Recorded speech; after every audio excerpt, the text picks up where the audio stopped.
అగ్నిలాగా స్వచ్ఛమైనది.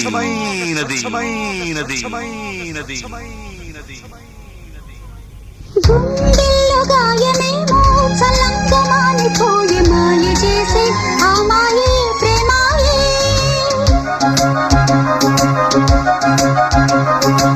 ఎంత గాయమైనా గానీ నామేనికేమి కాదు పువ్వు సోకి నీ సోకు కందేనే. వెలికి రాని వెర్రి ప్రేమ కన్నీటి ధారలోన కరుగుతున్నది. నాదు శోకమోపలేక నీ గుండె బాధపడితే తాళనన్నది. మనుషులెరుగలేరు మామూలు ప్రేమ కాదు అగ్ని కంటే స్వచ్ఛమైనది. మమకారమే ఈ లాలి పాటగా రాసేది హృదయమా.